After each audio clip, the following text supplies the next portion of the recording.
Hello to everybody! Today we are getting enlightened because I have a story for you about Faust by Goethe. And first I'm going to tell you a couple of sentences about the author, but right after that we are going to get into the story, and I have a lot of visual scenes prepared for you, so it's going to be fun, so stay tuned. So Goethe was a German writer that lived and created between 18th and 19th century. So this is right in the Romanticism era, and this is interesting because Goethe was the guy that started it. In 1774, he published a novel called The Sorrows of Young Werther, and it became such a hit that right now it can be considered to be the world's first bestseller. And the book is pretty dark because it tells a story about a young man that decided to end his life because he loved a woman that didn't want to be with him. And this novel had the biggest influence on the creation of the Romanticism movement. And it's really no surprise because Romanticism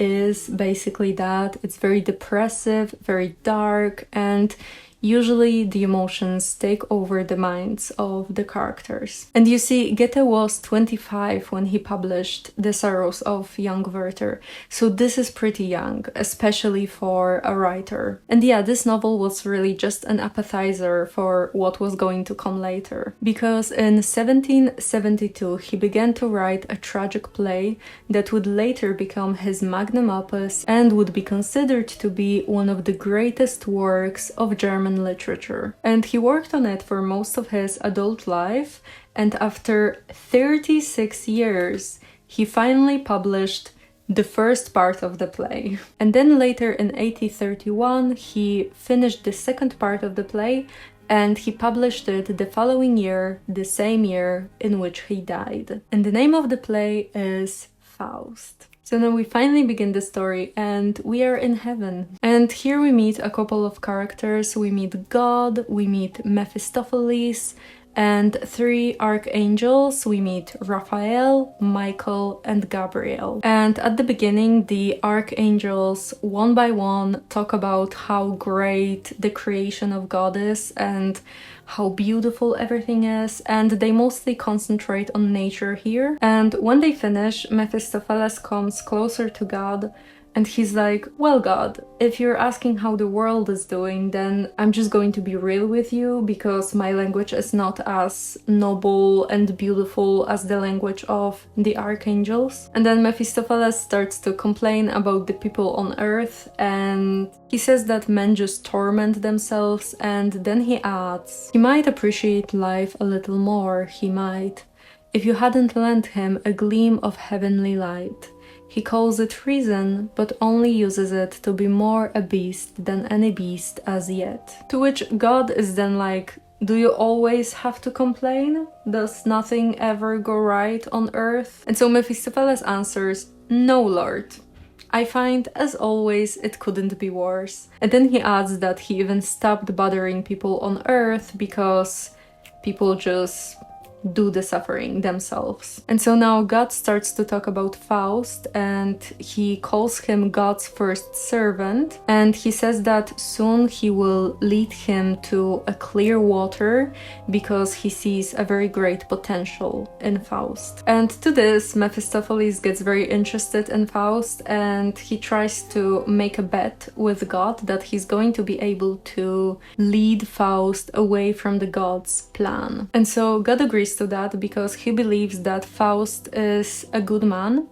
And then he also adds that a good man in his darkest yearning is still aware of virtuous ways. And so now heaven closes, Mephistopheles is left outside, and we change the location. So now it's the middle of the night, and we are in Faust's chamber, and he sits there by his desk and he talks to himself. And here we learn that he finished philosophy, law, medicine, and theology. And now he got a bit lost because he figured that we humans are not able to comprehend anything about the world, about the reality of the world. And so now, as Faust has his own students now, he's not even sure what is worth learning, so he doesn't really know what to teach them. But now we also learn that Faust is really not giving up when it comes to finding out the true reality, the true secrets of the universe and everything, because he also started to learn magic. So now he opens up a book and he gazes at two symbols. The first one is the symbol of macrocosm, and the second one is the symbol of earth spirit. So then he speaks the name of the spirit, and right after that the spirit appears in the flame. And Faust gets a bit scared here because he looks away and he's like, terrible to gaze at. And the spirit tries to have the usual, Faust, you called me, so I appear after so many years of not showing up to anyone. But Faust still looks away and he just interrupts the spirit and he says, "Ugh, endure you, I cannot." To which the spirit gets irritated and disappointed and he's like, "Well, Faust, you are the one that called me. And now you're afraid? Where's the Faust that was courageous and had this passion in himself and everything?" And so then the spirit calls Faust a worm, to which Faust gets very angry. And he's like, "Oh, well, actually, I'm not afraid of you, because I am Faust. And so that means that we are on the same level," because Faust really thinks highly of himself. So now the spirit gets even more disappointed and he's like, "Well, you are only similar to the thing that you imagine the spirit to be and not to the actual spirit." And then after that, the spirit disappears. And yeah, as I said, Faust is very full of himself because now, as the spirit told him that he's not similar to the spirit, Faust says, "Not you? Who then? I, the image of the Godhead, not even like you." And so then, as Faust is left alone, suddenly one of his students appears. His name is Wagner.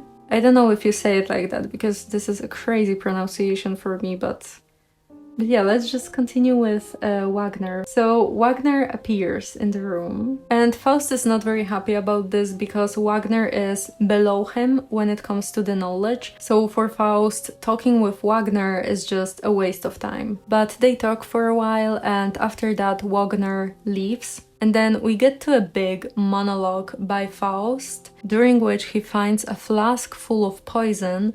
He pours himself a cup of it, and as he's about to drink it, he suddenly hears bells and a choir. And so he feels that this is a sign for him not to end his life, especially because the song that the choir sings is a song that he remembers from childhood.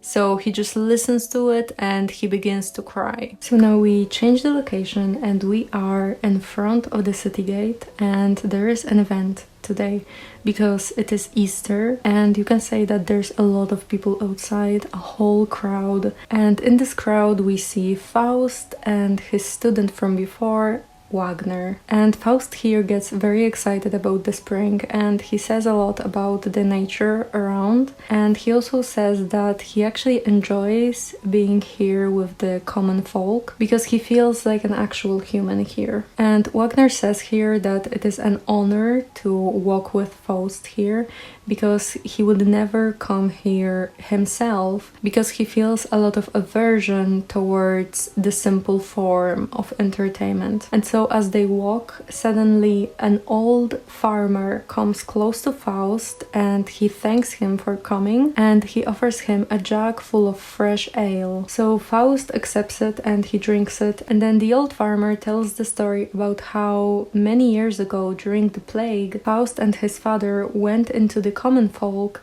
and they rescued a lot of them. So now everyone cheers for Faust and he says that they should rather thank God and not him. And so after that, Faust and Wagner go away and Wagner gets very excited about how people love Faust for what he did. And to that, Faust says that the real story is actually not so pretty. Because while Faust really wanted to help the people and he cried his eyes out praying to God to end the plague, his father was actually a bit different. And so Faust describes him as a gloomy, honorable man who pondered nature and the heavenly spheres. And in general, you can say that his father was kind of like an alchemist, and he was learning a lot of dark magic. And Faust's father really fits the stereotype of a mad scientist, because he got very into preparing potions, and he was testing those potions on the common folk. And Faust even literally says that his father was worse than the plague itself. And Wagner here tries to justify both Faust and his father by saying that, well, they were just trying to deepen their knowledge and they had to practice their skills somehow. And Faust doesn't really buy that. He says that he's not able to forgive himself. And then they change the subject because suddenly Faust is like, oh, I would really love to fly like a bird. And Wagner doesn't really share this desire because he's very grounded into the knowledge, like he's just knowledge only, while Faust is more like, you know, trying to get the deeper sense of the universe, and he tries to like fly with his knowledge. And Faust says here that he has two souls. One of them is very grounded in reality and just wants to enjoy life on Earth, while the other one seeks something more and tries to get some sort of ancestral knowledge. And then suddenly they notice a black poodle in the distance, and Wagner just sees a normal dog and he's like, oh, this dog is just searching for the owner. Probably. But Faust believes that the poodle is running in circles and that he's creating magic circles, and he also sees a swirl of fire behind the dog. But Wagner doesn't see any of that, and he just tries to convince Faust that this is a normal dog. So now they go back and forth, Faust trying to convince Wagner that this is some sort of demon dog, and Wagner saying that no, this is a normal dog that's just searching for the owner, nothing magical about that. So now they start to go back, they get into the gate, and Faust goes to his study room while the black poodle is still following him. So they get into the workshop and the dog is very uneasy. He runs around the room and Faust tries to ease him. So he gives him his best cushion so that the dog can lie in front of the fireplace. And so the dog calms down for a moment, so Faust takes out the Old Testament and he starts to translate it into German. But as he's doing that, the dog suddenly starts to bark, and Faust gets very irritated about that. He turns around and he sees that the poodle is now changing its shape. He's growing big and tall, and Faust figures out that this has to be some sort of unnatural being. So he speaks out 4 spells in order to get rid of the creature, but none of that works, and so because of that he speaks out another spell, but this time in order to actually gain control of the creature and make it lie down at his feet. So now the room gets filled with fog, and right as the mist clears, Faust can see a guy that's dressed like a scholar. And this is of course Mephistopheles, the guy that made a bet with God at the beginning of the story. And so now Faust asks about his name, and Mephistopheles answers that he's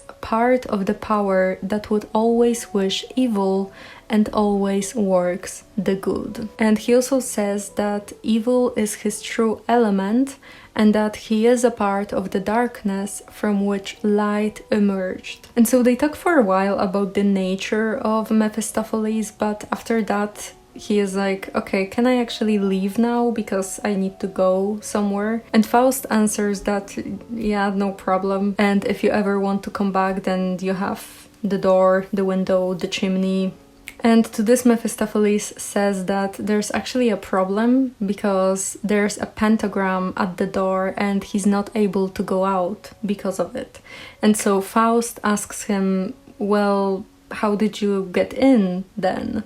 And he answers that when he was a dog, he did not notice the pentagram, but now he knows that the pentagram is there and he's not able to go out. And to this Faust asks him, well, why not try the window then? But Mephistopheles says that he has to leave the same way that he entered, because this is like a law of devils and ghosts and stuff like that. And so Faust gets very excited about that, because like, oh, that's interesting that you have laws in hell, because if you have laws, then that means that we can form a pact together, and it's going to be a very binding pact. And to this Mephistopheles says that, well, not so fast. First of all, we need to talk about this, and second of all, I really need to go now. And Faust doesn't really want to let him go, because he doesn't want to lose this opportunity, and well, Mephistopheles is the one that trapped himself, so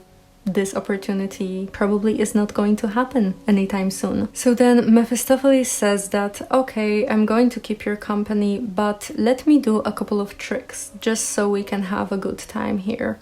And Faust agrees to that, and Mephistopheles summons a couple of spirits that begin to sing songs, and after a couple of minutes those songs put Faust to sleep. And so then Mephistopheles summons mice that destroy the pentagram at the door, and after that Mephistopheles runs away. And after all of that, Faust wakes up and he feels very cheated. So now, sometime later, we are still in Faust's workshop, and we hear that someone is knocking on the door. So Faust shouts for the person to come in, and it turns out that this is Mephistopheles. And he's dressed in very fancy and glamorous clothes, and he says to Faust that he should also get dressed in nicer clothes, because they're going to go and see what life has to offer. But Faust is pretty depressed here. He says that it's not important, like nothing is really important, because he always feels like a prisoner inside himself, because he's too old for fun, but at the same time he's too young to be passionless. And he also got very used to denying himself anything good. And here Faust gets even more depressed, because he says that every day he wakes up in fear and he cries because none of his dreams are coming true. And then when he tries to sleep at night, he's not able to fall asleep because of all the dreams that he has. And then he says that he waits for death now because he really hates life. And to this, Mephistopheles says that, well, it seems that Faust doesn't really want to die, because he saw that a couple of days before Faust wanted to drink the poison, but he didn't drink it. So there has to be something to it. And then Faust explains that he got fooled by the choir that he knew from childhood, but right now he lost all the hope that he had. So now, after hearing all of this, Mephistopheles suggests that Faust should make a pact with him. And first Faust wants to know what are the conditions and what is he supposed to do in exchange. And to this, Mephistopheles explains that the conditions are actually pretty simple, because Mephistopheles is going to be his servant here on Earth and will do everything that Faust wishes for, and in exchange Faust is going to do the same for Mephisto after his death. And Faust agrees to that, because he's like, well, I don't really care about the afterlife, because I don't know what's in the afterlife, but here on Earth is where I actually feel happiness and sadness. So because of that, he thinks that life on Earth is more important. So now Mephistopheles promises him that he will show him things he has never seen before, and Faust doesn't really believe him, so he states one clear condition. He's going to give his soul to Mephistopheles if there's ever going to be a moment to which he will say, "Stay a while, you are so lovely." And so Mephistopheles agrees, and he asks Faust to give him his signature. And to this, Faust gets pretty fussy, and he has this big monologue about how a word is not enough for the devil. And then he mockingly asks Mephistopheles what kind of pen and paper is enough for this kind of signature. And to this, Mephistopheles is just like, why launch into oratory too? And he tells him to just get a basic piece of paper and sign it with a drop of his blood. And so Faust signs the paper, and Mephistopheles tells him that he will give him everything to enjoy. And to this, Faust says that it's actually not about that. Instead, he wants to be a human among people, and he wants to feel everything. He wants to feel suffering, jealousy, love, hate, everything imaginable. And to that, Mephistopheles tells him to find a poet for inspiration, because they don't really have enough time for Faust to do everything himself. And to this, Faust is like, what am I then? If it's a flight too far for me to gain that human crown I yearn towards with every sense I own. And to this, Mephistopheles answers that in the end, you are what you are. And so they talk a little longer, and then one of the Faust students comes close to the doors and he starts to wait by them because he really wants to see Faust. But Faust doesn't really want to see him, so Mephistopheles suggests that Faust is going to give him his cap and gown, and he's going to go and prepare for the journey, while Mephistopheles is going to talk to the student while dressed as Faust. So Faust agrees, he goes away, and we get a short monologue where Mephistopheles says that he is very happy that he was able to lead Faust away of the god's plan, and in general, Mephistopheles believes that Faust is always going to feel unsatisfied with the world. So then the student comes in and they talk for a while, but to be honest, this is not very important, so let's just get going. So now we change the location because it turns out that Mephistopheles is able to just spread his cloak and teleport away, so they do that with Faust. Wymowę Auerbach Cellar. Auerbach's cellar in Leipzig. I don't know if you pronounce it like that, but okay. So they get into Auerbach's cellar in Leipzig, and this place actually exists to this day, and they even have a couple of monuments that depict scenes from Faust. So we get inside and we have a couple of people here. We have Frosch, Brander, Siebel and Altmaier. And they're just having fun here. They drink, they laugh. One of them pours a glass of wine over another guy's head. And yeah, just fun and giggles in general. And as they are having fun, suddenly Mephistopheles and Faust appear and they get very interested. Like, the guys that sit by the table get very interested in Mephistopheles and Faust because they look like noble people. And Mephistopheles tells Faust here that he should first get closer to those cheerful friends, because then he's going to know how happy and carefree life can be. And so they get closer and they ask if they can sit with them, but the group doesn't really trust them at this point, and so Mephistopheles starts to sing a song about a king that had a giant flea. And one of the guys starts to sing with him, so now everyone is happy and friendly. Yeah. So now Mephistopheles says that he wants to give them wine and he asks for a corkscrew. They give it to him and he asks one of the guys what kind of alcohol does he want to drink. The guy answers and Mephistopheles drills a hole in the table and the chosen alcohol now flows from this hole. And he does that for every guy at the table. So now they drink and they get very happy, and then suddenly one of the guys, Siebel, spills his drink on the floor and it bursts into flame. And to this, Mephistopheles just tells the fire to go away, and it does. So nice. But the guys at the table now get mad at Mephistopheles because they think that he's just playing tricks on them. So they start to call each other names and guys draw knives and rush at Mephistopheles. And to this he spells some magic words that get everyone transported into a vineyard, but in reality they're still in the cellar, but they think that they are in the vineyard. And as the illusion persists, Mephistopheles escapes with Faust. So now we change the location again, and this time we are inside the witch's kitchen. And there's a big cauldron in the middle of it, and next to it sits she-ape, and she's skimming the cauldron. And right next to her sits he-ape with the young ones. So now Faust begins to talk, and he says that he does not believe that the witch's magic is going to make him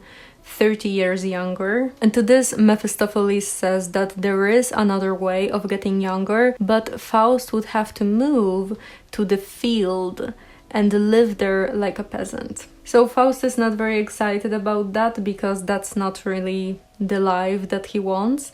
And so Mephistopheles tells him that, well, then he needs to call the witch. There's no other way. And Faust gets a bit grumpy here, because he's like, well, I want the magic potion right here and now. I don't want to wait for it. And so to that, Mephistopheles tries to do something. So he asks the animals where the witch is, and they don't know, because she just went away and she's going to come back when she's going to come back, basically. And so as Mephistopheles talks with the animals, Faust comes closer to a mirror and he sees a very beautiful woman here. And he gets amazed by her, and to this Mephistopheles tells him that he's going to find him like the most beautiful woman imaginable. But Faust still stares in the mirror, and now he gets a bit dizzy and he wants to go away. But as he says that, suddenly the witch appears in the chimney. And the witch gets mad because there's a big mess in the house, so she scatters flame towards Mephistopheles, Faust, and the animals. So everyone. And to that, Mephistopheles gets mad, so he breaks a couple of jars and glasses that lie around the house, and then he introduces himself. And the witch now apologizes, and she welcomes them and asks what do they want. To which Mephistopheles answers that they want the potion of youth, and the witch starts to prepare it. And I'm just going to read you a fragment here, because it really gives a nice picture of what's going on. The witch draws a circle with fantastic gestures and places mysterious articles inside it. Meanwhile, the glasses start to ring and the cauldron to echo and make music. Finally, she brings a large book, sits the apes in a ring who serve as a reading desk and hold torches. She beckons Faust to approach. And so Faust gets a bit scared here, because he does not really know what he's looking at. But Mephistopheles calms him down and he persuades him to go into the circle. So now the witch begins to read from the book in a very theatrical manner.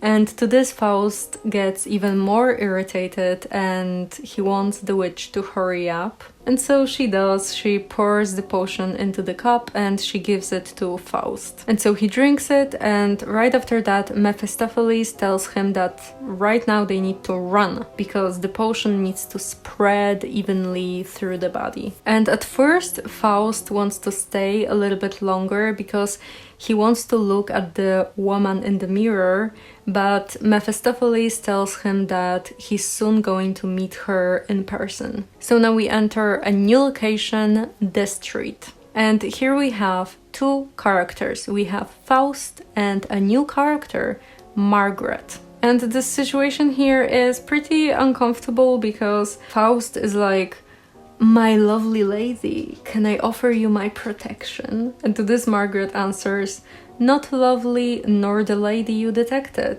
I can go home unprotected."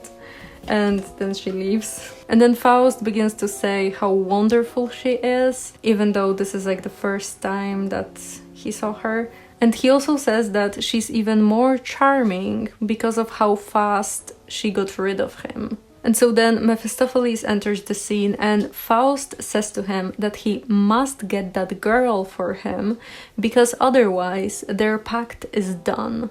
So Mephistopheles tries to convince him that he needs at least 14 days for that, but Faust is not very patient and he wants her right here and now. So to this, Mephistopheles says that he's going to take him to her house in a couple of minutes because at this time she's going to visit her neighbor. And so Faust gets pretty happy about this and says that he wants Mephistopheles to get her a present from him. So we get into Margaret's room and she's sitting there, she's braiding her hair and she's thinking about Faust and she wonders who was he. And she does that for a couple of minutes, but then she goes out and right after that Mephistopheles and Faust come in. And Faust immediately asks Mephisto to leave. The devil does so, and right after that Faust begins to have this big monologue about how much he loves Margaret, even though they met one time on the street. And so he walks around her room. Of course, he gets very interested in her bed, and as he does so, suddenly Mephistopheles comes back and he says that they need to hurry because Margaret is now coming back. And so Faust laments about that and Mephisto gives him a casket, like an ornament box that's filled with expensive trinkets, but Faust is like, I don't know, should I give it to her? Maybe I shouldn't. So Mephisto then just places the casket inside the chest, closes it, and then hurries Faust to leave. So right after that, Margaret appears in the room and she is kind of scared because she says that she's very timid and that she would want her mother to be with her because of how timid she is. And then she starts to sing and she undresses herself, and as she wants to put her dress away, she opens the chest and she sees the casket with jewelry. So she takes out a necklace and earrings from the casket. She puts them on and she goes to the mirror and she looks at herself. And she's like, oh, such a shame that this is not mine because like gold is more permanent than the youth, because I'm probably going to lose my youth in a couple of years, but gold is like forever. And so after this scene, we move the location again, and this time we see Faust going for a walk. And as he walks, suddenly Mephisto appears and he's very angry at something. So Faust asks what happened and Mephistopheles tells him that the priest took the jewelry that was given to Margaret the other day, because it turns out that Margaret told her mother about the jewelry that she got. And her mother is very religious, so she immediately knew that something is not right with this gold. So then she called a priest in and he got very happy about receiving the jewelry. So he took it and he promised that they are going to have a very good life in heaven for that. So then Faust asks about Margaret and he wonders what is she thinking and feeling about the gold that she received. And Mephistopheles says to him that she is now very uneasy because she's not very certain about what to think about both the jewelry and the guy that gave it to her. And so Faust gets pretty sad about that and he tells Mephistopheles to get her more gold. So now the scene ends and we get into a new location, because this time we are in the Margaret's neighbor house, and the name of the neighbor is Martha. And we first meet her while she's praying, and she gives us a bit of information about herself. It turns out that her husband went off into the world a couple of years ago and he did not come back. So now Martha doesn't even know if he's alive or not, or what happened. And as she's praying and saying all of that, all of her lore, Margaret comes in and tells her that she found a second casket with jewelry. And this one is even better than the previous one. And so Martha tells her to keep it hidden from her mother because she's just going to take it away again. And so as they are talking, suddenly they hear knocking on the door. Martha opens up, and it turns out that this is Mephistopheles. And he immediately compliments Margaret and tells her that she looks like a noble lady and everything. And she really likes that, but she's like, no, no, no, I'm just a common girl. And then Mephisto tells Martha that he has news about her husband.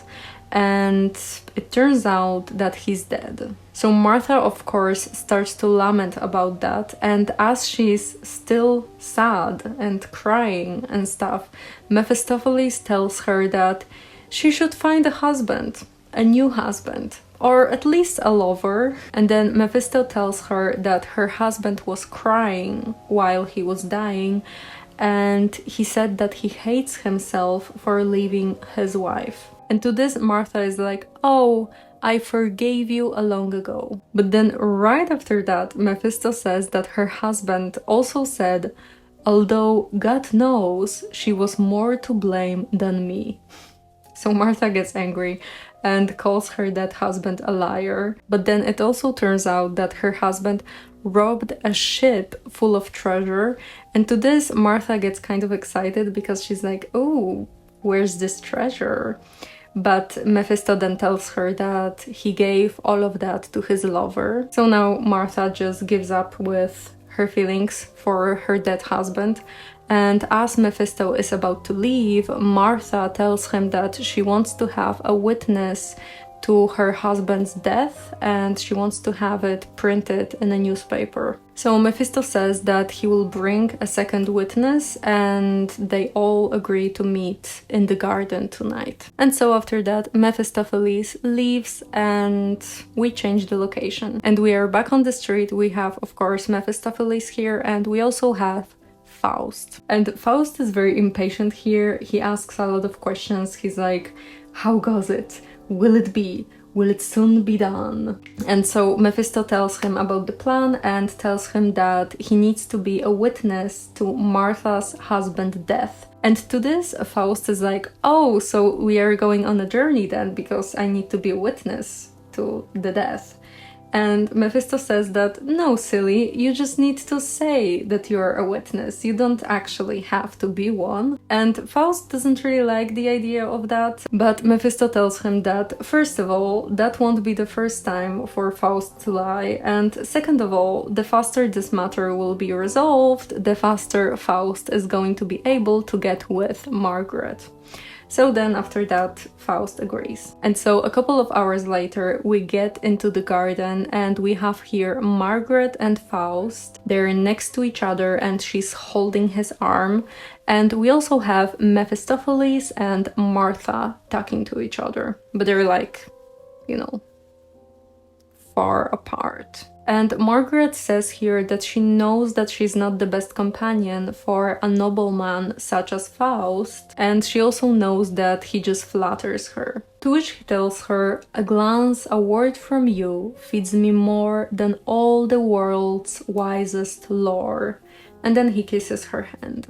And she gets a bit embarrassed about that because she's like, no, my hands are too rough for you to kiss because I have a lot of work in the house because my mother makes me do it. And then Margaret also tells Faust that he's probably going to just forget about her because he's going to meet with his friends and he's going to travel somewhere and she's going to be gone from his mind. But he says to her that no, it's not going to happen. Now, Margaret gives us lore about herself. She says that her family does not have a servant, so she has to do everything around the house. She has to sweep, knit, cook, just basically everything. She also says here that they don't really have to be this economical because when her father died, he left a small fortune for the family, but her mother is very strict, and so it is how it is. We also learn here that she has a brother who is a soldier, and she also had a sister whom she raised alone, because the sister was born like right after the father's death. So her mother was very depressed at this time, and because of that, Margaret had to raise her little sister, and she was basically like a child for her, like her child, but the sister died because she got sick. So they talk a bit more, and Margaret picks up Marguerite and pulls the petals off one by one. And to this, Faust asks what is she doing, and is this for a bouquet or something? And she says that she won't tell because he will laugh, and she begins to whisper to herself, he loves me not. And then the last petal turns out to be the one that says that he loves her. So she gets very excited about this, and Faust tells her that yes, he indeed loves her. And to this, Margaret escapes, and Faust waits a couple of minutes, but after that he goes after her. Oh, and while Faust was talking with Margaret, Martha was trying to pick up Mephistopheles. So yeah, she has a taste. She really does have a taste. So now we change the location, and we are in an arbor in the garden, and the Margaret is here. And she like hides behind the door of the garden house, and she peeps through the gaps. And she sees that Faust is coming closer and closer. And so he comes up to her, he kisses her, and she returns the kiss, and she tells him that she loves him very much. And right after that, they hear knocking on the door. And it is Mephistopheles. And he comes in and tells Faust that it's time to go. And Faust gets a bit frustrated because, like, you know, things were getting spicy, but after a while he agrees, and they go out with Mephistopheles. And we also get a very short fragment here where Margaret wonders what a man like Faust sees in her. And we know that he basically just sees that she's very young, and that's what interests him, really. Because she's very young, she's very like pure and stuff. So we change the location again, and this time we are inside a cavern in a forest.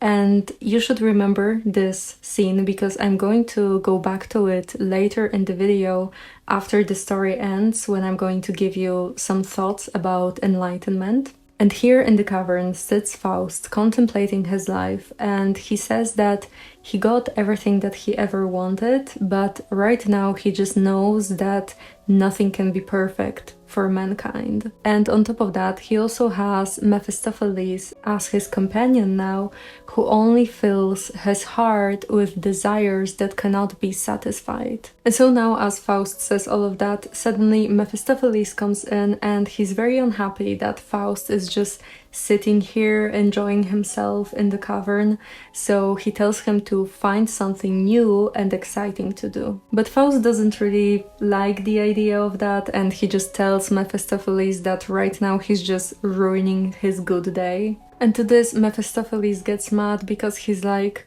well, without me, your life would be so boring.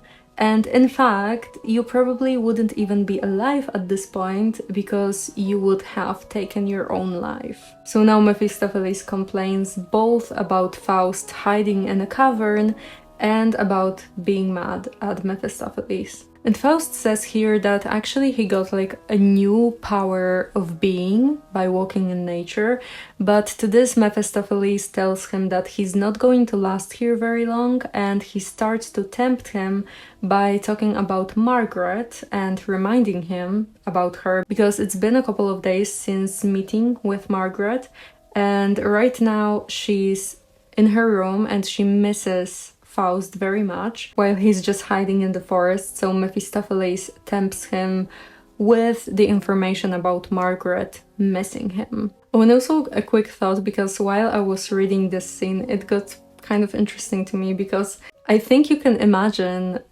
in this scene that Mephistopheles is actually like a personification of human emotions and thoughts, while Faust is just the only real person here, but he's just having this conversation internally. Yeah, I think it's just nice to imagine that. I don't know. So now we change the perspective again. We are in Margaret's room and she's sitting at a spinning wheel. And she just says here how alone she is and that she misses Faust and she wants to give herself completely to him. And after this quick interruption, we get to Martha's garden and we have Margaret and Faust here. And they are talking here and Margaret asks him about his faith because she suspects that he's not very religious and religion is very important to Margaret. To which Faust says that, well, he loves her very much and he also would never hurt anyone's faith. So that's really all that matters, isn't it? To which Margaret says that no, he actually needs to have faith. And she's very unhappy that he won't go to like a confession or a mass or anything really. And so Margaret now accuses him of not believing in God. But Faust says that no, it's actually not like that, because he thinks that it's just more about the emotion and not about the words, because language is a human construct and emotions are what's actually real. And then he also adds that God for him is the deepest feeling that can be compared to joy and love. And so now Margaret says that while what he says sounds very good, at the same time she's not very convinced, because still she wants Faust to be Christian and he's not. And this is what's actually important for her. And then she adds that on top of that, he hangs out with Mephistopheles and she hates Mephistopheles with every cell of her body. And then she starts to get deeper into the topic of Mephistopheles and she says to Faust that every time she wants to see him,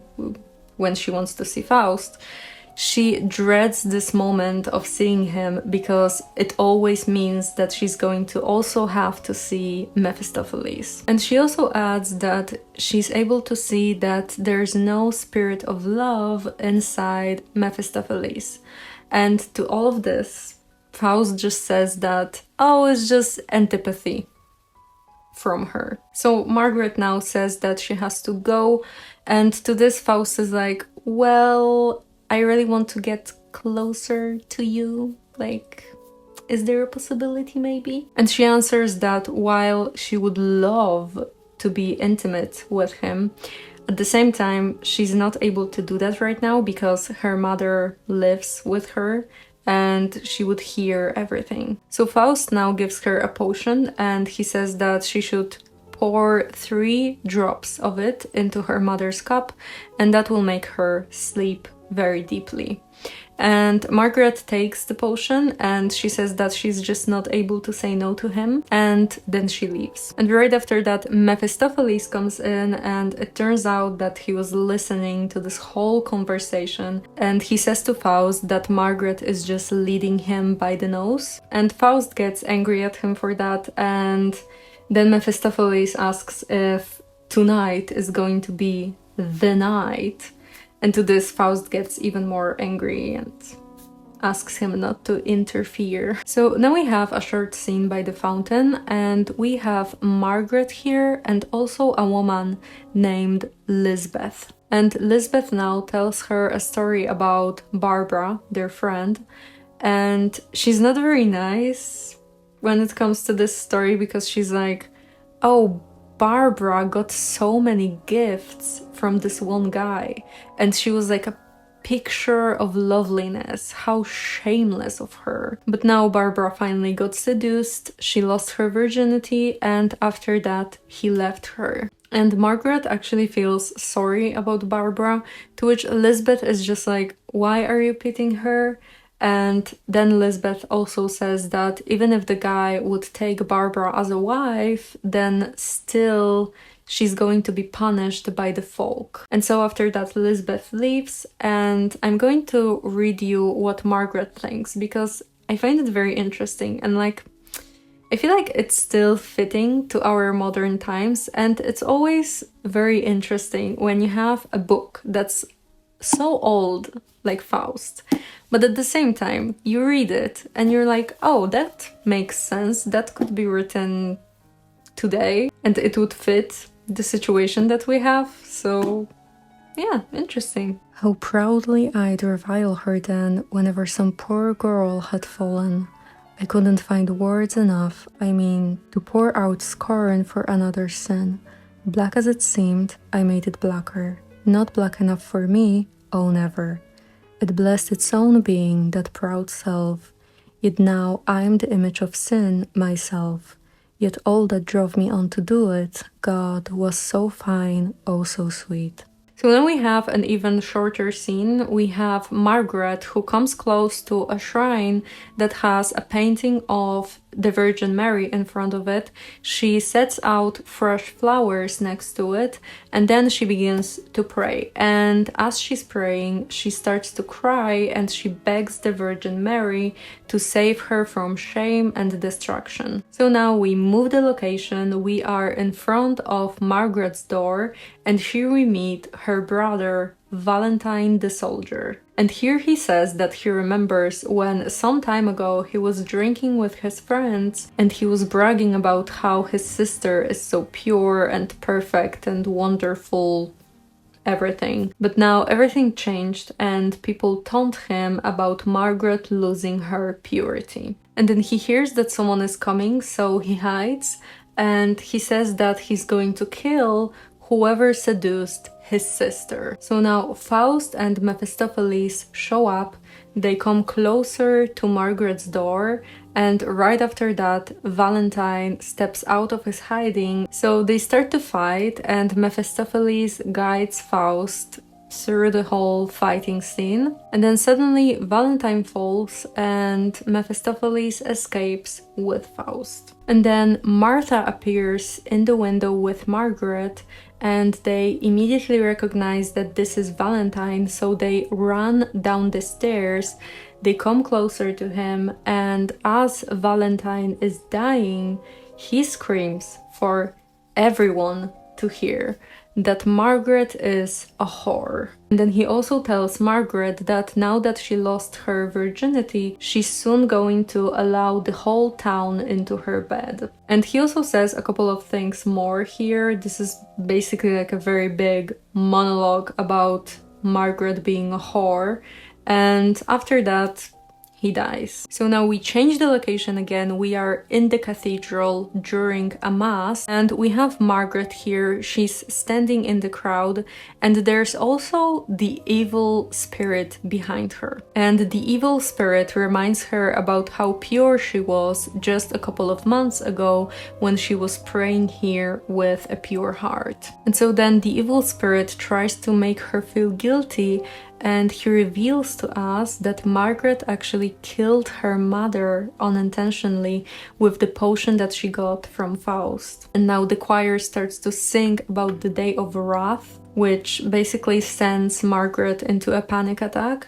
And the choir sings, Margaret is having a panic attack, the evil spirit is still whispering to her ear, telling her that she can't hide from the sin, and after some time, Margaret faints. So now we have an event. We have Walpurgis Night, and we are in Harz Mountains, and we have both Mephistopheles and Faust here. And they are climbing the mountain, and Mephistopheles says that maybe they should get a broomstick because it's going to be faster to get to the top. But Faust says that no, he actually likes the longer way because he can appreciate the landscapes. And to this, Mephistopheles says that he's not able to feel anything when he looks at the landscape. And then they notice Will-o'-the-Wisp, which is like a ghost light. And Mephistopheles asks Will-o'-the-Wisp to light up the hill for them, but the light says that he's not sure if he's going to be able to do that. So then Mephistopheles threatens him that if he's not going to do that, then he will blow him out. So now after that, Will-o'-the-Wisp agrees, he lights up their way, and as the three of them go up the mountain, they begin to sing a song together. And then Mephistopheles says that there's a lot of people coming to the Walpurgis Night, and right after that we hear a lot of witches flying in the sky. And for a couple of minutes, we just have chaos here. There's witches talking to each other. There's also like some voices from below also talking to the witches. And yeah, in general, there's just chaos in the sky. A lot of people, a lot of witches, a lot of spirits, everything. And then as they fly away, Mephistopheles gives Faust his hand because he's afraid that Faust is going to get lost. And here Faust says that he really wants to go to the top of the mountain to see the evil one, because he feels that the evil one is going to give him the type of answers that he wants for like the deeper questions about life. But Mephistopheles says that there's no need to do that because we also have some folks sitting here. So he takes him to some older people that sit by the fire. And in general, you can say that those are like the old men that yell at cloud. There's the general who complains that the young people are always a better fit for the army. Then there's also the minister who complains that people don't follow the rules anymore. And there's also an author here. And I really need to read you a fragment because I find it so funny what he says here. And so the author says, "Who writes anything good these days or reads with moderate intelligence? And what the dear young folk all praise, I've never seen such stupid nonsense." And so, you know, I find it very funny because it's like, this book was published in 18th century. That's a long time ago. Well, maybe not that long, because when you look at the history, that's not actually that long, but, you know, it's still pretty long ago. And yeah, the young people just can't win. It's always like, oh, what are you reading? This is garbage. Like, everyone is always criticizing the younger literature. And it's so funny to me because it's like, just because a book is old, it doesn't really mean that it's good. And I say it as a person that talks to you for like 2 hours, maybe not full 2 hours about Faust. And really, I like this book. I like it, but at the same time, it has issues. Like, you know, when you look at the structure of the book, when you look at how the characters are written, it could use some work. But we're not going to talk about the issues because we are talking about the story, and the story is pretty great. Like, when you look at classical literature, it is great. And it probably is one of the greatest pieces of literature from the Romanticism era. And especially, you know, the reviews on the books really change with time, because I actually have a degree in literature, and I remember that one time we were learning about the critics and what they had to say about certain books. And you know, we have this one book in Poland that would be considered to be one of the greatest classics probably from Poland. And it's interesting because right now everyone says and thinks that this is like, you know, the classic of classics. And it's very interesting and I like it as well. I think I read it like 3 or 4 times, so, you know, and it's still great, so yeah. But I remember that we were learning that many years ago, when this book was first published, the critics were so horrible for this book, and everyone was just like, this is such a garbage. Like, this should not have been written. Like, this guy doesn't even know how to write. What is this? Like, it doesn't make sense. It's so horrible. And that was the reception back in the day. And the book that I'm talking about was written in 19th century. So the same year, not the same year, the same century in which Faust was written. So, you know, it's just interesting because, like, someone writes a book, he publishes it, and the critics are like, this is horrible garbage and you have no idea how to write. And then years pass by and it turns out that this is one of the greatest classics and that everyone loves it. And like, actually, the students usually love this book so much. So go figure with that. Like, I don't know, it's just so interesting to me how the opinion changes and everything, and just literature is so weird when you look at it, because what even is a good literature? Like, what even is a good literature? So yeah, going back to the story. Okay, so Faust and Mephistopheles walk around the hill and they meet a couple of people. Here they meet a witch marketeer who sells anything that can cause harm, and they also meet Lilith. And Goethe said that she was the first wife of Adam, but I cannot tell you that because it's really up to interpretation. And, you know, I just don't want to lie to you because I know that there is this trend of thinking that Lilith was the first wife of Adam, but it's more complicated than that, so I cannot really, you know, Goethe said that, I'm not saying that. And if you are interested in this topic, then I can recommend you a video. I'm going to like, maybe, I don't know if I can link it, but like, maybe I'm going to link it in the description. I have no idea how YouTube works, but there's a great video on the topic. And if you are interested in the topic of religions, then I really encourage you to go to this channel that posted the video. The name is Religion for Breakfast, and really, like, oh my gosh, if you are the type of person that searches for pure information, like the purest information that there is with facts and everything, then this channel is for you because, oh my gosh, great stuff. So yeah, going back to the story again, because I'm rambling too much this time. Faust and Mephistopheles begin to dance with witches, and as they dance and dance and dance, suddenly Faust comes out of the circle and he says to Mephistopheles that during the dance, a red mouse jumped out of the mouth of one of the witches. And as Faust talks with Mephistopheles, suddenly he sees a woman that's very similar to Margaret. To which Mephistopheles tells Faust not to look at the woman because this is just a phantom and this is actually the mythological Medusa. But Faust of course does not listen, and he still stares at the woman and he notices a red cord around her neck. To which then Mephistopheles says that this is where Perseus cut her head off, and after that Mephistopheles takes Faust away. So now we change the location again. We are on a field during a very gloomy day, and we of course have Faust and Mephistopheles here.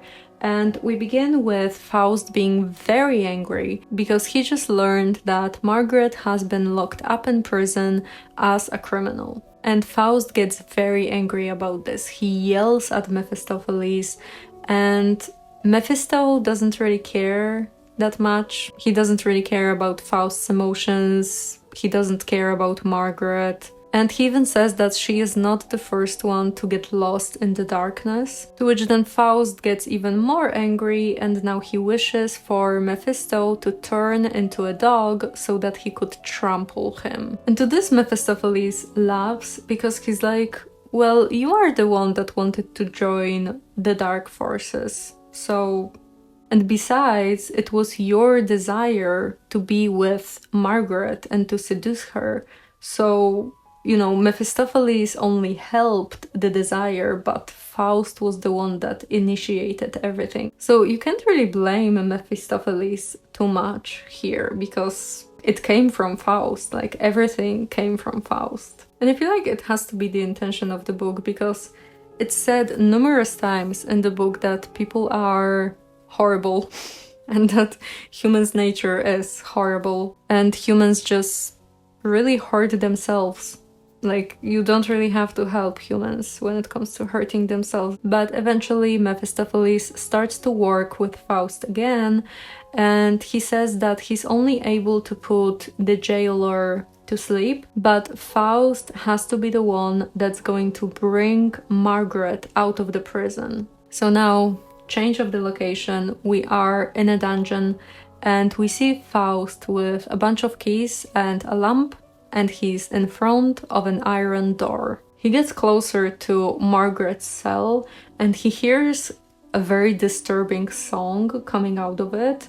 She sings about her mother killing her and about her sister lying down her bones. So Faust opens the doors to the cell, and Margaret does not recognize him because it's very dark, so she just hides herself in the cell, and she thinks that this is the end of her. And so as Faust tries to set her free, she throws herself on her knees and she begs for forgiveness because what ruined her was her loveliness. And Margaret here starts to get a bit lost because she starts to beg Faust to give her back her child that she was taking care of this whole night. And then she also says that some evil people came in and they took her child away and they accused her of killing it. And so now Faust falls to his knees and he begs Margaret to recognize him, and she finally does. They manage to get her out of the chains, and as they do so, she embraces Faust and she gets very happy that he came to save her. And Faust is very stressed out here. He tries to move her out of the cell because they really need to hurry right now. But she wants to kiss him. But as she does that, she's not very happy and she asks him where did his passion go, and then she turns away from him. To which now he tells her that they really need to go now, and that he's going to prove her that he loves her after they get out of the prison. To which now she asks if he's even aware of who he's trying to save, and she confesses that she killed her mother and she also drowned her child. And Faust is just devastated by her words.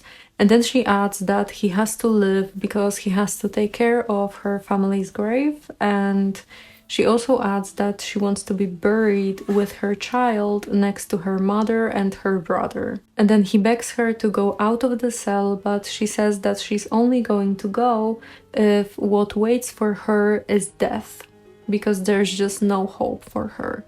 And to this, Faust says that he's going to stay with her, but she just loses her mind over this and she starts to beg him to save her child.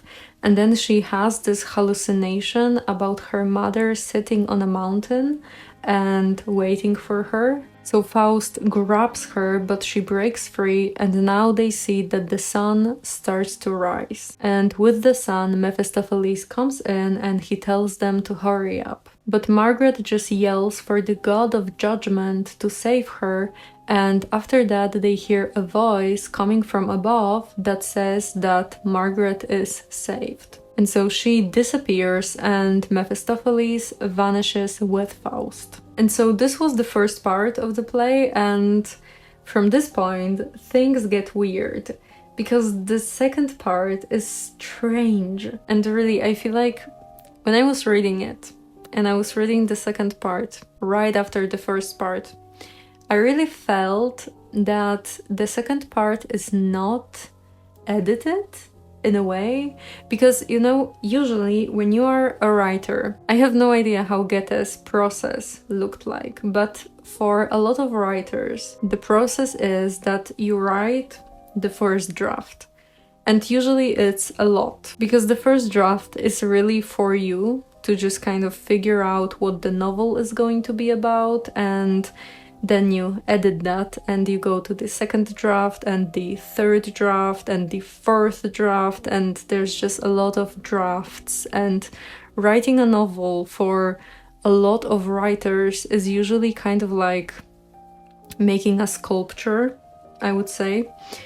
So yeah, there's just a lot of editing, a lot of cutting things out, things that are not important, writing more about stuff that actually matters, stuff like this. And the second part of Faust is really, I would say that it reads like the first part of Faust feels like a complete play, like a complete work. This is, you know, the first part of a play. But then the second part is a lot longer, and I really feel like it could use some editing. And yeah, there's just a lot of stuff that doesn't have to be here. And I'm also wondering, because the second part was finished a year before Goethe's death. So I kind of wonder if this actually was the case of maybe him finishing it and then not having the time to edit that properly. I have no idea. But yeah, in general, I would say that the second part of Faust feels like a first or a second draft, while usually you would have a lot more of them and a lot more editing and cutting out and everything. But maybe I'm wrong, maybe I am, I have no idea. So yeah, if I'm wrong, then you can correct me, that would be nice.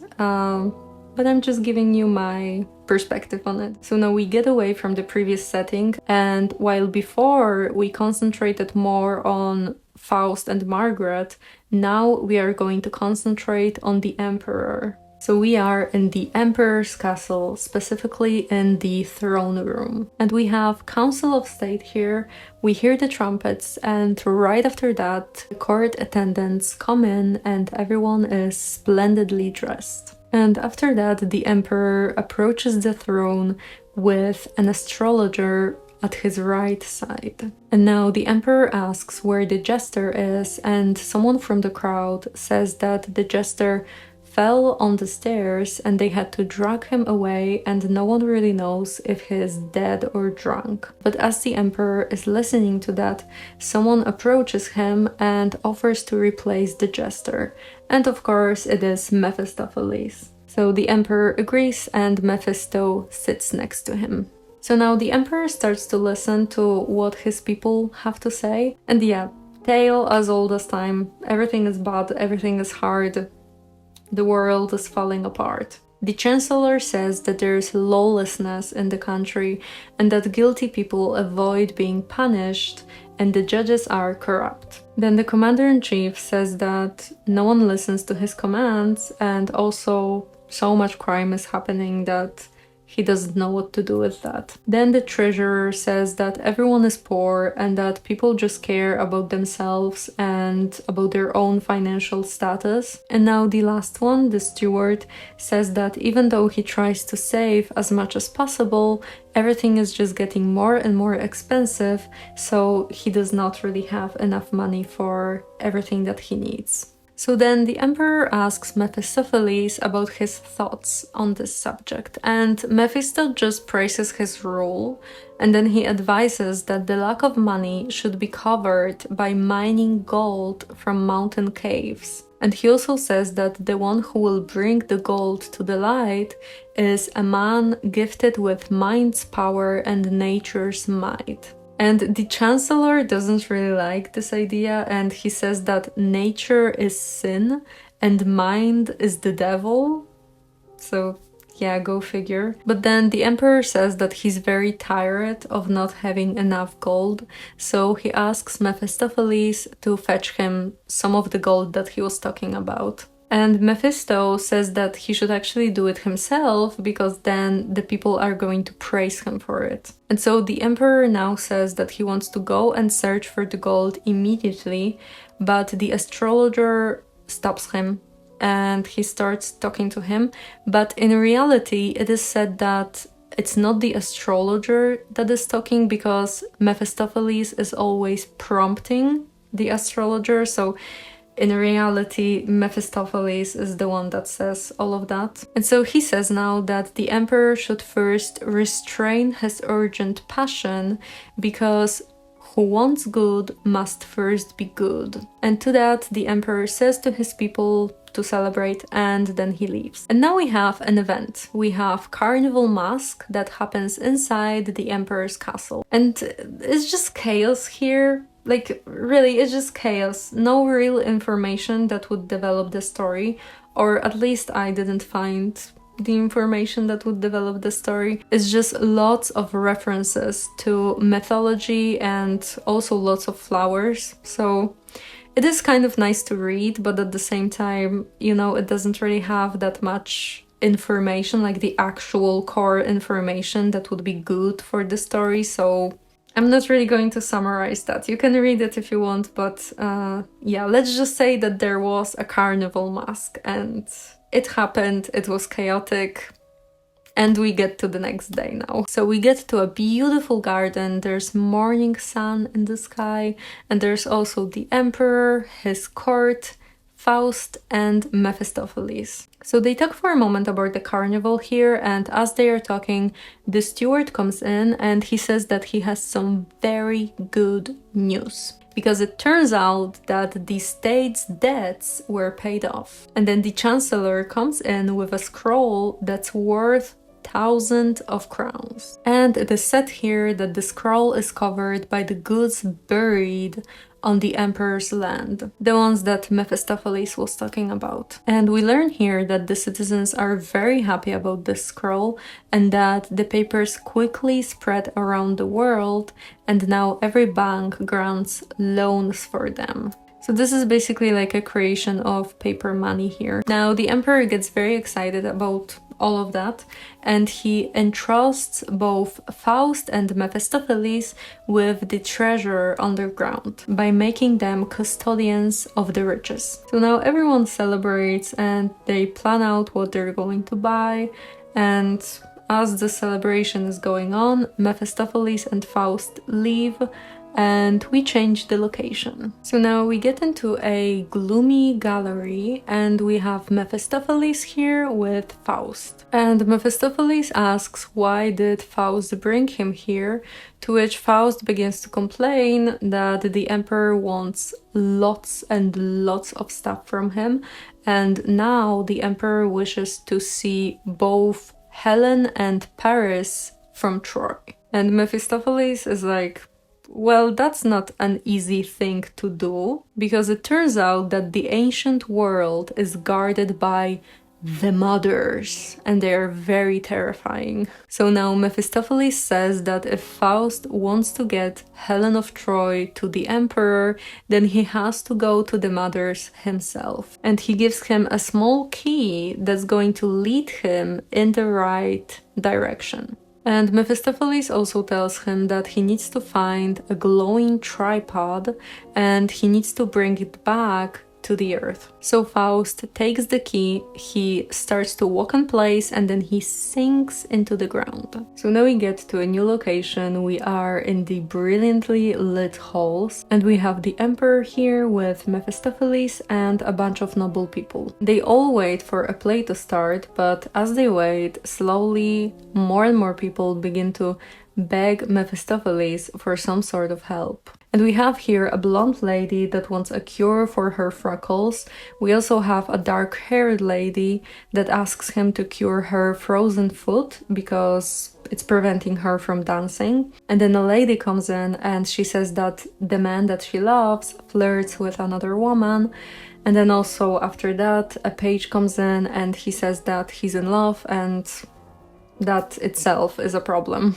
And now Mephistopheles gets very overwhelmed with this whole situation because he doesn't even know whom to listen to, and in this moment he begins to really miss Faust. So now we move forward in time and we are inside the Hall of the Knights. And here we have the emperor, his court, the astrologer, and Mephistopheles. Then suddenly a building resembling an old temple appears on the stage, which the nearby architect criticizes and claims that the building is actually nothing like the ancient ones. Following that, Faust comes into the room and he's dressed in priestly robes, and a tripod rises with him from the deep abyss and fills the room with the smell of incense. So Faust now says a couple of spells directing them to the mothers, and as a result, Paris appears from the smoke. And the ladies in the room love him because he's very gentle and he has a lot of grace in his movements. And it is also said that he lifts his arm so lightly above his head. But the men get very angry and they're like, this is not acceptable. And of course they also say, we'd need to see him first with armor on. So nothing changed really. It's so incredible that so many years passed by and humans are still the same, like, Jesus.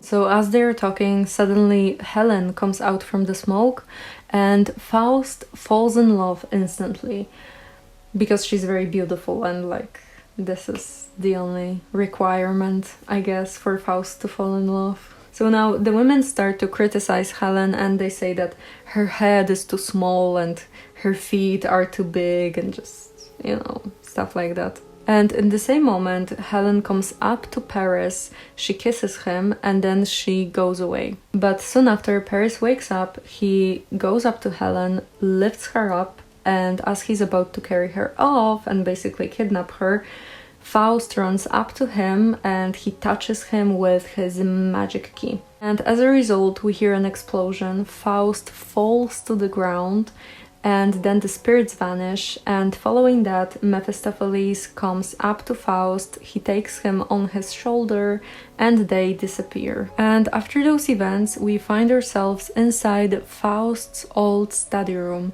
the one from the beginning of the play. So now Mephistopheles comes in and we see that Faust is lying unconscious on the bed. And so Mephistopheles starts to look around the room and he notices that nothing changed in it. Like there's even the paper with Faust's blood on it. So after that, Mephistopheles pulls a string and the doors open before him. And right after that, a new character appears in the room. His name is Famulus and he's a college servant. And Mephistopheles asks him about Dr. Wagner because it turns out that after a couple of years, Wagner is now more knowledgeable and famous than Faust ever was. And if you don't remember, then Wagner is the guy from the very, very beginning of the play. He was the student of Faust. And Famulus answers that Wagner is still waiting for Faust to come back, and this is why the room was left untouched. But right now Wagner can't be disturbed because he has been carrying out a very important experiment and he forbids anyone from interfering. And so after providing all of this information, Famulus leaves and we change the location. So we move to the laboratory and we see Wagner at the furnace. And he hears someone coming closer to the doors, and right after that, Mephistopheles appears in the room. And Wagner welcomes him, but immediately after, he asks him to be quiet because something big is about to happen. And to this, Mephistopheles doesn't listen again because you can notice here that Mephistopheles doesn't listen. Like, Famulus told him, you cannot disturb Wagner right now, and he went to see Wagner. And now Wagner says to him, oh, you have to be quiet, and to this Mephistopheles asks what's going on, But Wagner answers and he says that a man is being made. And he explains that he has managed to mix different juices, and with that he composed the human flesh that he is currently cooking. So they observe the cauldron from which light suddenly emerges, and right after that we see Homunculus appearing in a phial. And Homunculus calls Wagner his father, and he also thanks Mephistopheles for coming in at the right time, and to this Mephistopheles tells him to show what he's able to do, and he takes him to Faust's room. So they enter the study room and Homunculus starts to float above Faust, and he says that he's able to see a very lovely surroundings and also lots of naked women, so Faust is having a great time, and then he says that they shouldn't wake Faust up from this beautiful dream because he could end up dead. So now they wonder how to bring Faust back to life, and they figure out that they have to go on a journey and they need to take part in Walpurgis Night. And this whole conversation happens between Mephistopheles and Homunculus, so Wagner is just sitting and listening to that, and as he hears that they need to go on a journey, he's like, oh, what am I supposed to do then? And Homunculus just tells him to stay and learn. So, new location, we get to the Pharsalian fields where the classical Walpurgis Night takes place. And we have here Mephistopheles, Faust, and Homunculus. And they place Faust on the ground, to which he suddenly wakes up and he immediately asks, where is Helen? And to this, Homunculus says that they don't really know, but they are able to get the answer here. So now they all separate and we start to follow Mephistopheles. And so he walks around the place and he talks to a lot of creatures here. He meets sphinxes, griffins, sirens, and giant ants. And then as Mephistopheles sits among the sphinxes, Faust suddenly comes in and he asks them if they saw Helen somewhere here, but they answer that no, because they're much older than Helen, and so they tell him to ask Chiron about this, and Faust leaves. And as he walks away, he hears Chiron coming close, and so he tries to stop him, but Chiron says that he never rests, so he just takes Faust on his back and they ride away. And they start to talk here, and Faust tells him that he fell in love with Helen and now he tries to find her. And so they talk about her for a moment here because Chiron knows her personally, because many years ago he carried her on his back when she was running away from the people that tried to kidnap her. So they talk for a while here, but then Chiron suggests that maybe he should just take Faust to a witch that's going to help him fall out of love. But of course Faust doesn't agree, and after that Chiron tells him to get off his back because their journey is done here. And here Chiron introduces Faust to Mento and he rides away. And right after that, Mento takes Faust to a dark path that leads to Persephone. So now we change the setting completely and we are in front of the palace of Menelaus in Sparta.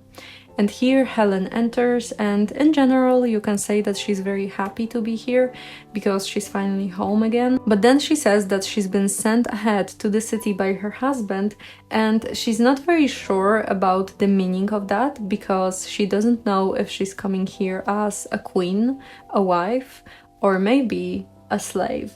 And Helen also mentions that on the way back home, Menelaus didn't talk to her at all, and he just sat in front of her as in an evil thought. And after they reached... Gdzie jest mój głos? And so they reached the shore, and right after that he asked her to gather as many cauldrons and tripods as a sacrifice requires. So Helen does that, and then she meets Phorkys, which in reality is the transformed Mephistopheles. And Phorkys helps Helen prepare the sacrifice, and after she's done, she asks for the victim. To which Helen says that the king didn't specify who's going to be sacrificed, and to this, Phorkys concludes that it has to mean that Helen has to be the one that's going to be sacrificed. And to this, Helen is like, well, I expected this. And it is said that even though she feels pain because of this, at the same time she's not very afraid of dying, but at the same time she's like, oh, but like, you know, if rescue is possible, then I'm interested. So now Phorkys tells her a story about the people who settled on a deserted hill, and they live in a very beautiful castle and have a very fun and smart king. And to this, Helen gets a bit impatient because she's like, okay, that's a nice story, but can you help me? Can you rescue me? And Phorkys tells her that she only needs to say yes, and then she's going to be taken to the castle from the story. And at first, Helen doesn't really believe that the king is really going to sacrifice her, but then Phorkys tells her that he already killed Paris, so he's for sure going to kill her as well. And after hearing this, Helen agrees to go to the castle. So now the mist appears, we change the location, and now we are in the inner court of the castle, and Helen is here, but Phorkys disappeared.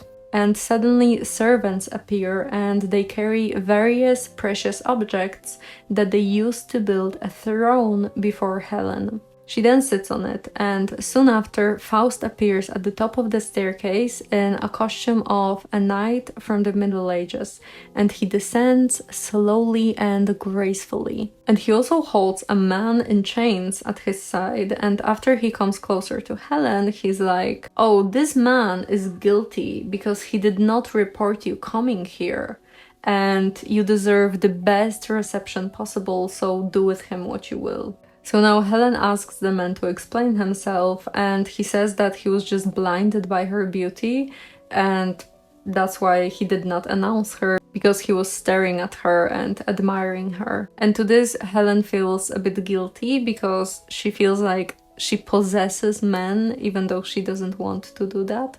And so because of that, she lets the man go. And so Faust is just amazed by Helen, and he gives her the throne and also the ownership of the castle.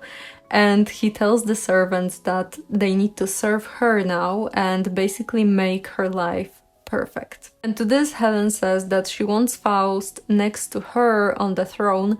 And so, of course, he agrees because that was probably the plan. Like, it is not said here, but come on. And then suddenly Phorkys appears and she tells them that Menelaus, Helen's husband, is coming to the castle with his army, and she also predicts that Helen and Faust are going to be killed. But Faust does not worry about this. He believes that he has the best army possible and they're for sure going to protect the castle, and he then promises Helen a very happy and wonderful life. So now the scene is completely transformed and we are in a shadowy grove. There's a lot of rocky caverns around and most of them are covered with ivy. And here we have Faust and Helen, but they are not visible right now because they are inside the cave. And so now Phorkys appears and she says that they've been hiding here for a couple of years now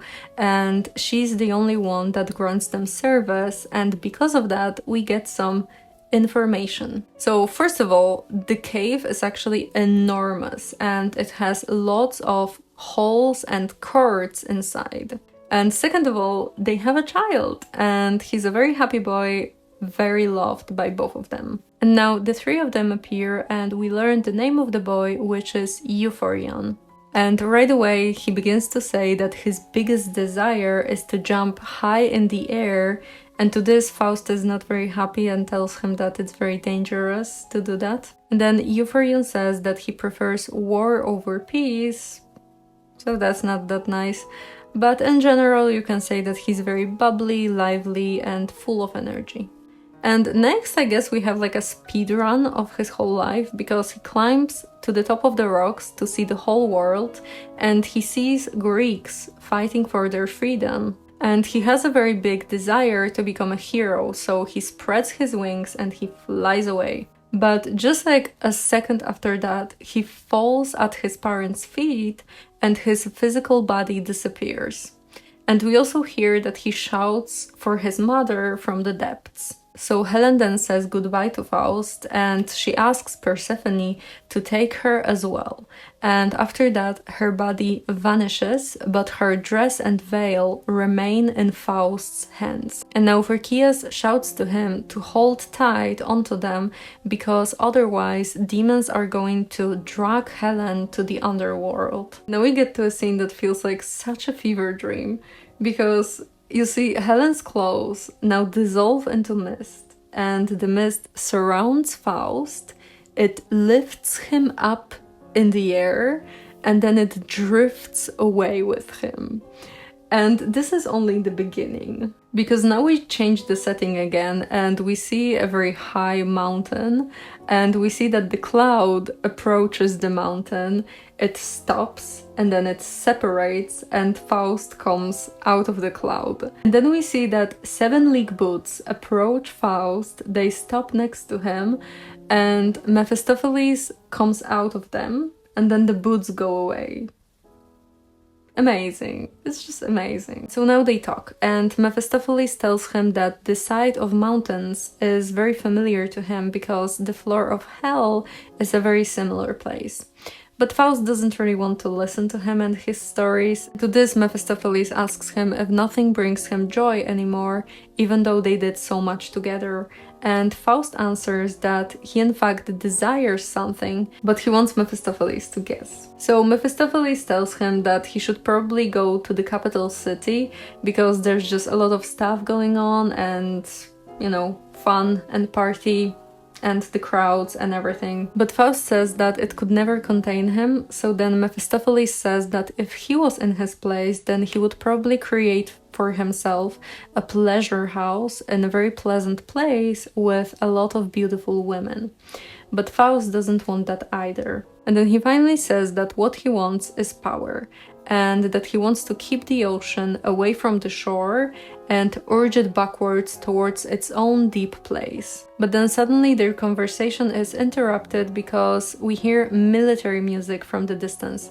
And this is when we learn what happened to the emperor. And it turns out that while he was enjoying himself, the anarchy brought the empire down. So everyone was fighting with each other, and then one of the most important groups declared that the person that's going to bring peace to the empire is going to become the next emperor. And as you might expect, the emperor doesn't really like this idea, so he has set out to silence the rebellion, and Faust and Mephistopheles see him from the mountain. And Mephistopheles comments that with their help, the emperor has a chance to win, and he's probably going to reward them with land.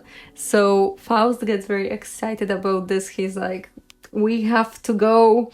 But Mephistopheles tells him that this time Faust has to defeat the army himself, and he appoints him commander-in-chief. So now we get to the emperor's tent, and here we have the emperor, the commander-in-chief, and guardsmen. And they talk about their plans here while suddenly a scout appears with an information that the new emperor has been chosen and that people follow him like sheep. And you see, the emperor is actually pretty happy about this, because even though he enjoyed his life full of pleasures, at the same time he always felt the need for war and danger. And so after that, he sends the heralds to challenge the rival emperor to a single combat. They go out, and after that, Faust enters in armor with a half-closed visor so that the emperor is not able to recognize him. And Faust lies here a bit because he says that he was sent here by Sabine, the Norwegian necromancer. And Faust gives context to the emperor and says that the emperor actually saved this necromancer's life a couple of years ago, and from this time Sabine was studying the stars obsessively to help him with his progress. So now Faust adds that the necromancer sent advice that the emperor should use the help of the people who inhabit the mountains, and he also asked the ruler not to endanger himself. And so the heralds now return, and they say that the fake emperor just laughed at the proposition of a single combat, and so because of that, the emperor now gives full control of the army to the commander-in-chief. So now the battle begins, and Mephistopheles descends from above, and he does some magic tricks, thanks to which now the emperor's troops become more numerous in size, and they begin to slowly crush the enemy. But after a while, the emperor sees that his troop is losing, and he gets very angry and accuses the newcomers of tricking him. And so then the commander-in-chief comes in, and he also says that listening to them was a bad idea, and now he doesn't even know how to win, so he just gives up and says that they should finish what they started. So the emperor now gets even more angry and tells Mephistopheles to do whatever he's able to do, and then the emperor and the commander-in-chief leave. So now Mephistopheles gets angry because everyone is angry now, and he sends out his ravens to summon the Undines, the water mermaids.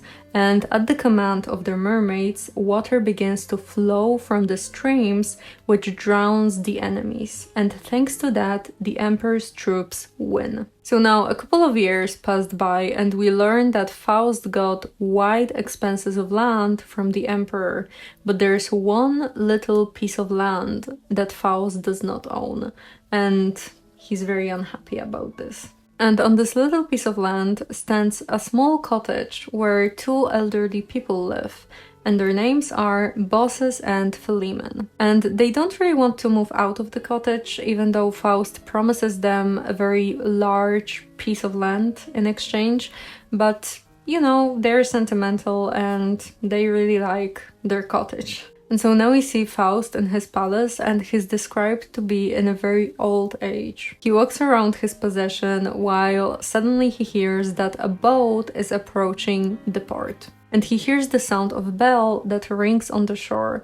And he doesn't really like the sound of that because it reminds him that he doesn't rule alone on his land, because he has to share it with the elderly couple whose cottage is like a thorn in his eye. And then a large boat full of exotic products sails to the shore, and we can see Mephistopheles and the three warriors coming out of the boat. And Mephisto is pretty happy about himself here because he got Faust some pretty nice gifts from his journey, but Faust doesn't really care about that, and in fact he doesn't even welcome anyone. So Mephistopheles comes closer to Faust and he asks him what's going on, and Faust answers in deep shame that it pains him so much that this little piece of land is not his. So he just has to order Mephistopheles to remove the elderly couple from the house and give them a very nice farm in exchange. So Mephistopheles agrees. He says that he will kidnap Baucis and Philemon and he will take them to the destined place, alive and well. So now, some hours later, in the middle of the night, we see Faust staring from a balcony,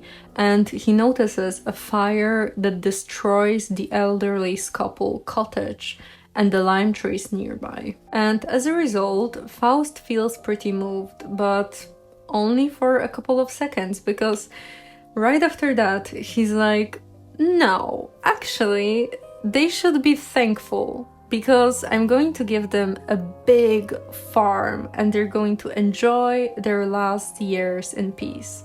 It's just so bad, like a small cottage is so much better than a big farm. I don't know. But then Mephistopheles shows up with three warriors and he shouts from below that something unexpected happened.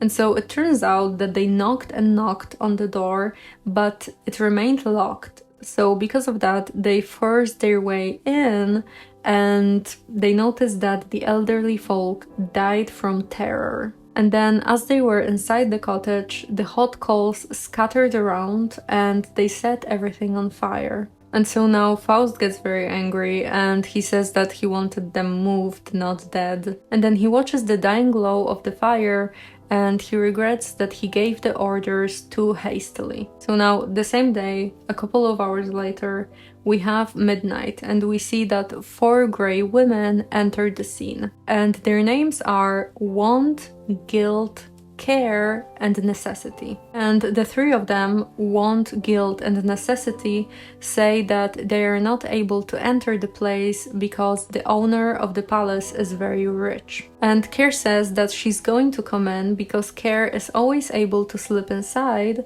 so she goes into the palace, and the three other women disappear and they say that their brother is coming and his name is Death. So now we see Faust inside the palace and he's saying here that he saw 4 shadows, but only 3 went away.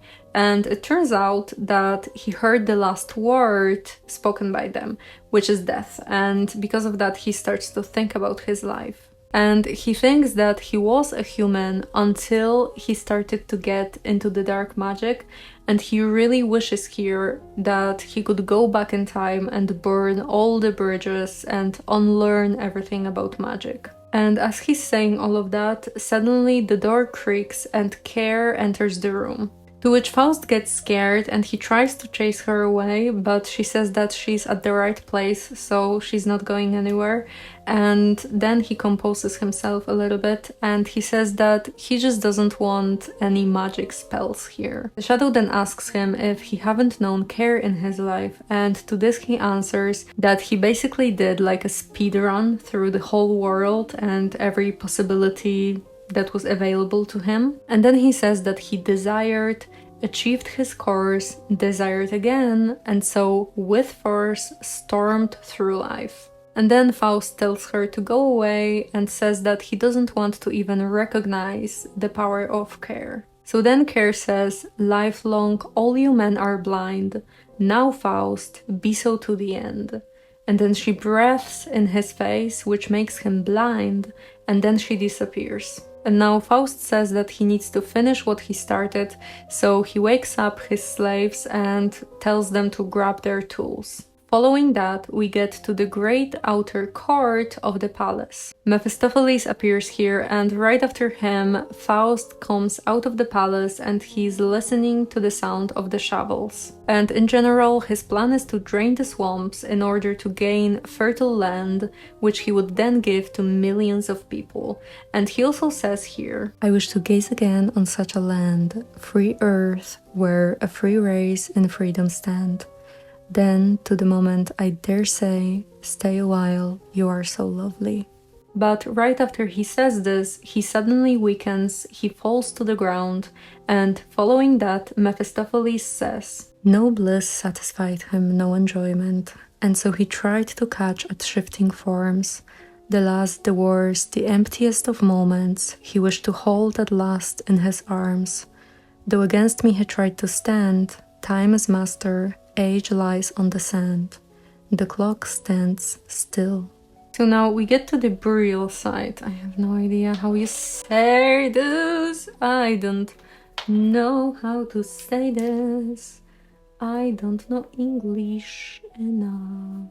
The burial site. The burial site. The burial site. So now we get to the burial site, and Mephistopheles is standing above Faust's dead body, and he's waiting for his soul to come out. But then as he waits, the choir of angels appears, and they begin to scatter roses everywhere around. And Mephistopheles starts to fend off the falling petals, but they stick to him like tar and sulfur. So now the angels come forward, they push Mephistopheles away, and they begin to occupy the whole space around, and then they get closer to Faust, and they lift up, taking his immortal soul to heaven. So now at the very end, we also get a short scene where a penitent that was previously named Margaret says that the new soul has not yet awakened and is only just freeing itself from earthly bonds. And then Margaret asks the Virgin Mary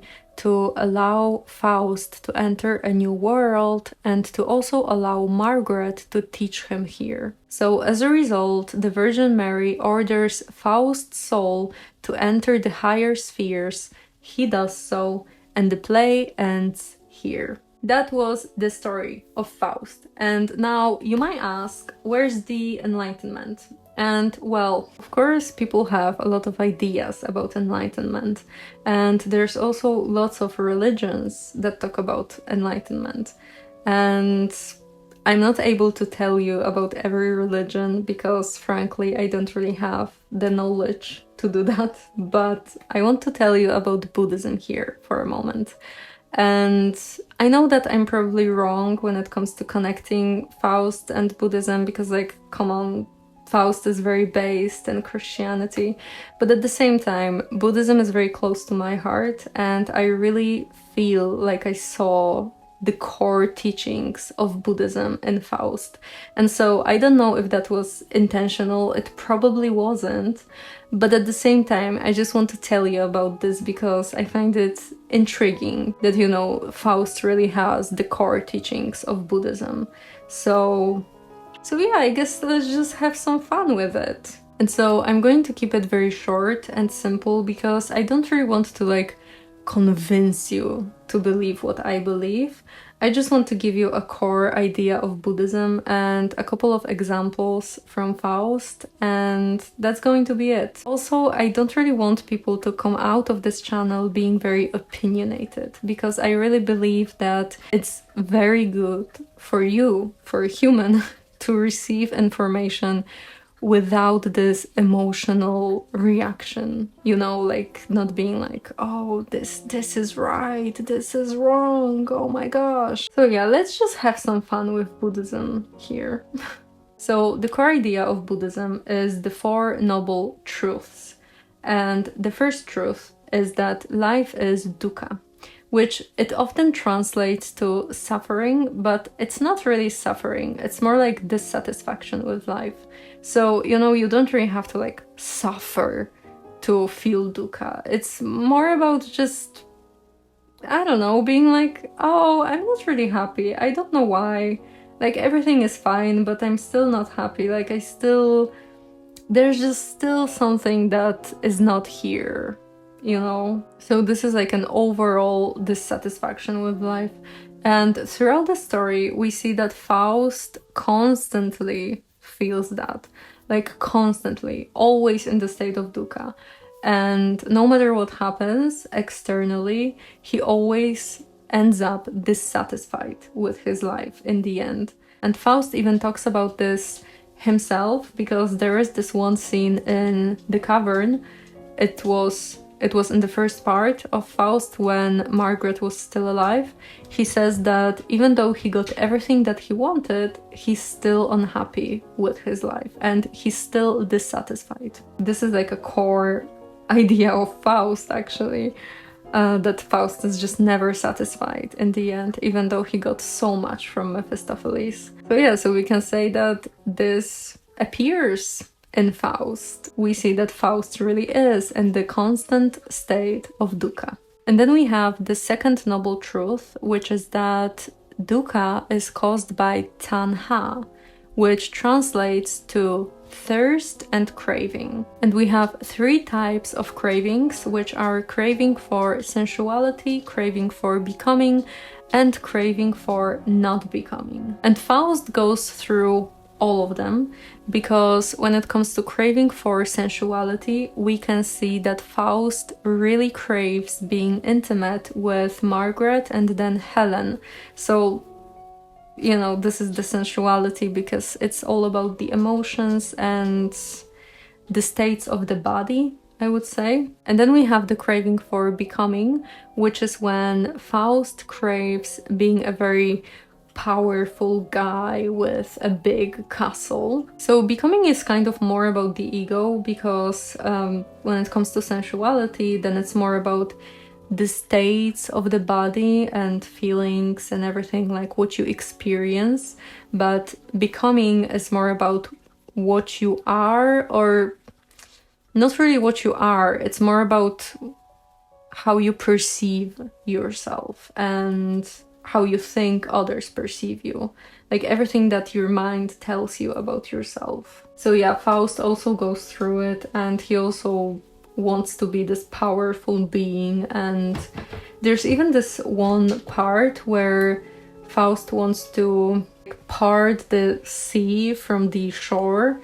So this is more about being so powerful that you even have the power over the elements. And then we also have the craving for not becoming, and we get this at the very end when Faust craves to let go of the dark magic, and he desires to go back in time and burn all the bridges that lead to Mephistopheles. So this is very much about not becoming, because it's like, you know, I am associated with this, I am this, and I don't want to be this. So yeah, so the cravings are basically this, like craving for sensuality is like, I want to feel this, I want to experience that. Then craving for becoming is, I want to be this. And then craving for not becoming is, I am this and I don't want to be this. And sometimes you actually don't even have to be this, because there is a lot of people that have this craving for not becoming, even though they are not the thing that they don't want to become. I don't know if you get what I mean, but you know, I really hope that with time my English is going to get better so that I can really tell you what I have in my mind, because it's kind of hard right now. Let's just hope that it's going to change in the future. And it probably will, because, you know, Buddhism says that everything is changing all the time. So my English is also going to change, and fingers crossed that it's going to change for the better. So yeah, so then we have the third noble truth, which is that we can end dukkha by letting go of the clinging. But Faust didn't get this far. But I find it kind of interesting, like, isn't it interesting that Faust got through all of the stages in order?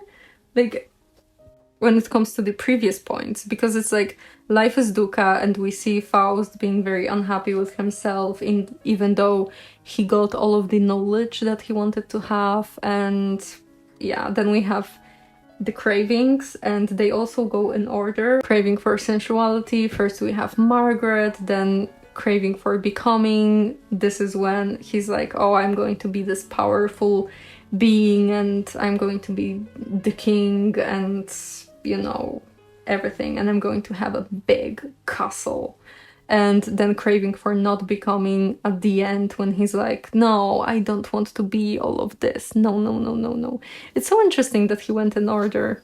I don't know. So yeah, unfortunately, Faust didn't get to the third noble truth. So he didn't let go of the clinging. And so at the end, we also have the fourth noble truth. And this is basically the noble eightfold path. And this is like an instruction manual for enlightenment and happiness. But I'm not going to get into it because this is like a whole another topic. But I'm going to link you a video in the description below, both about the four noble truths and about the Noble Eightfold Path, because there is a great channel on YouTube. The name is Enthusiastic Buddhist, and this channel is so great if you are interested in Buddhism, because really it has so much knowledge and so much like pure knowledge with examples of the sutras and everything. It's just amazing. Like, if you are interested in Buddhism, then this channel is such a gem on YouTube. Like, honestly, oh my gosh, I'm going to link it to you. So yeah, because you also have to remember that what I tell you here is very simplistic, and it's basically like a core idea of Buddhism, and it's also said in a very simple manner, because everything gets more and more complicated the deeper you get into Buddhism. So you have to remember that, like, remember that it's very simplistic what I say here, and I'm just basically having fun and noticing connections between, you know, literature from the Romanticism era and the religion that I myself really associate with. So I'm just doing that because this is my channel, I guess. And I think it's just fun to connect stuff like this sometimes. So yeah, this is what I do here. But yeah, remember that I'm not a specialist when it comes to Buddhism. I might be a specialist when it comes to literature, because I actually have a degree in literature. But when it comes to religion and Buddhism, I'm just an amateur, and, you know, I can only give you the guidance of another channels that actually know what they're talking about. But yeah, after this whole ramble, let's ask a question now. And the question is, when was Faust able to get satisfied enough in order to say to the moment, "Stay a while, you are so lovely"? And so the answer to this question is every single moment of the play, because it was never about the external world, it was always about Faust and about his own state of mind. And I feel like the closest Faust got to enlightenment was when he was sitting in the cavern. That was the scene from the first part that I told you to remember. I don't know if you remember this, but I told you to remember this. Because he was sitting there, and it's also very interesting that as he was enjoying the moment, like he was actually enjoying the moment there, Mephistopheles came in and he started to tempt Faust with desires. Interesting, it really fits the Buddhist narrative, so I don't know. So yeah, this is everything that you're going to get from me now, because I just like to keep my thoughts short and simple. When it comes, like, I don't want to, you know, have a whole essay about why Faust is about enlightenment. I just want to give you the story about Faust and some core information about the topic that I want to talk about. And yeah, I feel like it's nice to give you a room for contemplation. And yeah, if I want this channel to be anything, then I really want it to just be very information based, like not opinion based. So yeah, now I'm probably going to stop because I've been talking so much and I've been rambling so much. So yeah, this is it. This is the video. Bye.